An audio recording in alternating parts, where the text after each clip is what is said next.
दो जादुई लड़कियों की कहानी। एक छोटे से गांव में दो जादुई लड़कियां रहती थीं।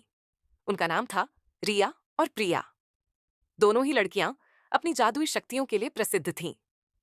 रिया के पास भविष्य को देखने की शक्ति थी, जबकि प्रिया के पास वस्तुओं को इधर उधर करने की शक्ति थी। एक दिन गांव के लोग एक बड़े संकट में फंस गए। गांव के पास से गुजरने वाली नदी में बाढ़ आ गई थी और गांव के घरों में पानी भरने लगा था। लोगों ने रिया और प्रिया से मदद की गुहार लगाई।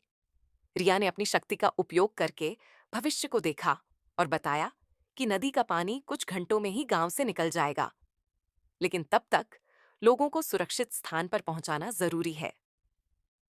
प्रिया ने अपनी शक्ति का उपयोग करके लोगों को और उनके सामान को सुरक्षित स्थान पर पहुंचाना शुरू कर दिया। प्रिया ने अपने जादू से बड़े बड़े पत्थरों को हटा दिया जो नदी के किनारे खड़े थे और पानी के बहाव को रोक रहे थे। रिया ने अपनी शक्ति से भविष्य में देखा कि अगर ये पत्थर नहीं हटाए गए तो नदी का पानी और भी ज्यादा गहरा हो जाएगा और गांव के लिए खतरा बढ़ जाएगा। कुछ ही घंटों में प्रिया ने सारे पत्थरों को हटा दिया और नदी का पानी गांव से निकल गया। गांव के लोग सुरक्षित थे और उन्होंने रिया और प्रिया को धन्यवाद दिया। गांव के लोगों ने रिया और प्रिया की जादुई शक्तियों की प्रशंसा की और उन्हें गांव की रक्षा करने के लिए कहा। रिया और प्रिया ने गांव की रक्षा करने का वादा किया और हमेशा गांव के लोगों की मदद के लिए तैयार रहीं। कुछ दिनों बाद कुछ दिनों बाद गांव में एक बड़ा त्योहार आया। गांव के लोगों ने रिया और प्रिया से कहा कि वे त्योहार के लिए कुछ जादुई करना चाहती हैं। रिया और प्रिया ने सोचा और एक योजना बनाई।